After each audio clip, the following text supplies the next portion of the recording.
Oh, okay. Andithi icase yethu iphela kukuthi kubanjwa uKatiso. Hayi ke operation ukubanjwa uKatiso iphele pha kwintatha mos. Xa besuka khona ba decide into ba mabamse kwisele esingekho local because bayabona babadila ne high profile case. Kungcono bamsephi bamse ePitori, bamse ePitori ke. Hayi from apho bazigodukela bazile kuma safe houses wabo. Hayi bangakudala uthi uthonga kabazi nje balexesha bangakudala kube ngeni ifoni esuka apha isuke emagqotheni kaKatiso afuna ukudibana naye. Hayi bayivanisanga into basidibana namagqwetha. Usually igqwetha lidibana neclient yayo of which bayazi uKatiso simbambe samsaphi, so siyatsho sithi usePitori mabahambe baye ePitori bafuna ukudibana ne-investigator which is witness A. Witness A angasibhayi lonto le into ba anything abafuna ukuyibuza bangayibuza apha efonini but babe befuna ukudibana naye in person. Kusuke apho bangakudala kungenye icall ibuya kwicolleague yakhe, if not mistaken I think ngu-officer Mokwena. Ufona apha isithi hayibo witness A nibambe umuntu endaweni so which is yilo suburb yabo uKatiso. Amnye athi hayibo lo muntu lowo ndifonelwa nguGeneral Sibiya. Soto apha uyalwa into bakutheni wathathwa ifamily useke fumana icomplaint, ifamily yakhe yacomplaina into bakutheni bengachaziselwanga into ba usiwaphi uKatiso yilili helele mele aselwe oninoni. Amnye hayibo sitshilo nje kwifamily ndize nabashela nefone number yami into ba uKatiso siyamthatha uya endaweni eso meaning uyasebenza sePitori. Uyalwa ke apho kuthiwa uGeneral Sibiya. Udaya bangakudala ndithule ningayi-entertain ke ncam lonto abuze noba usually mos kwimisebenzi esebenza kuzo siba nama WhatsApp group asemsebenzini, so xa kukhona i-successful arrest kuyabhalwa pha egroupini like njoba nathi ke emisebenzini yethu siba nobo WhatsApp group nibhala lonto nokwenza nomsebenzi. So kubo ke ngoko witness A bona xa kukhona i-successful arrest like likaKatiso baqhela umuntu babathumele pha into bayi we've had a successful arrest bangayibhali kutheni bangayitsho. Hayi kaloku remember le case ibucayi akusiyile case esingabhala yonke into pha, and as a result sasifumene i-directive ethi izinto ezininzi bele sizireportele singazirepoti ku-WhatsApp chat, no problem. So but uyalwa ke uSibiya. Hayibo kambi ixeshana nje kufowuna bani ke ngoku ngenenye icall kufowuna uGeneral Mvani Bashiri Bushiri lo waseNational.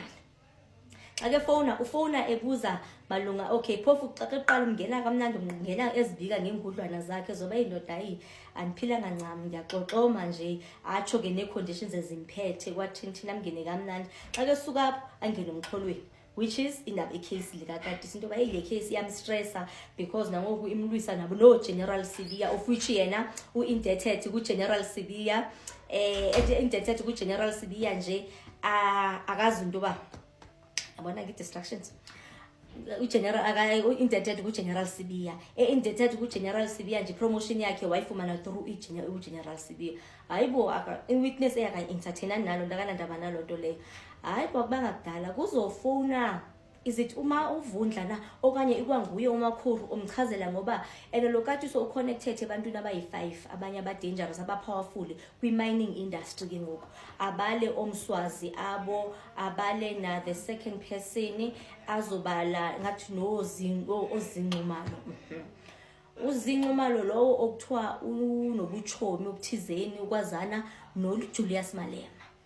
Hayibo bizwa amagama amakhulu Julius Malema onokazana nabani noGeneral Sibiya. Hayibo oko nje kumele nikhuze ba hayibo hayi ke. So that was it basically ibe injalo ke into yakhona but nje aboni bakhona i-interference ubuzwa ngapha nangapha bayaquestionwa wayethuswa ngoba le case ayikho safe yililiyelele they are determined into basijike seyikundele endlela esihambile for uba bajike apha babe determined into ba no siya phambili wasisabuyela imva. So that was it bambophile kuKatiso it's around zona ezo 6 ezo 7 ngoku nge9 uKatiso kumele bayo appear ecourt appearishe ke uKatiso ecourt nakhona ke khona ke into abayifumanayo nakhona i-pushback abazifumanayo during all this. And then until bail hearing kaKatiso ke ngoku izaba nini izaba nge31 ka most December usually kuyavalwa nama-court. I-bail hearing yakhe izaba nge31 kaJanuwari balindele bezabe bail hearing kaKatiso. Hayini iyavela ke ngoku into yoba inoba it's because kunento abayiphikaphe kwii-documents ze-investigators okanye ze-prosecutors amagqwetha badecide toba mayipostpone because i-endaphe iba phaa ku-20 something, I think 21 or 22, can't remember, 28th zikaFebruwari. What they picked up is that uKatiso lo kuvele into inoba bathe xa besebefumana amaphepha bezilungisela ukuya ecourt ke before beza apply uba bacela uba mayipostpone kunoba bathe xa bejonga kumaphepha lawo ama-procedure because I think bayawa exchange and it information bapick up into yoba eish kunento ejampile ngoku. Into ejampile into yoba uKatiso Molefe wayeke wabanjwa e-UK.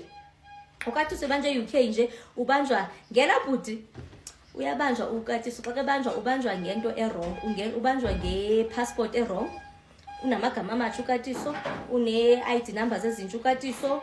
uKatiso ubanjwa phofu kodwa akabanjelwanga loo nto leyo ne imicimbi wepassport but nje baphikaphile uba uba nepassport enje fake.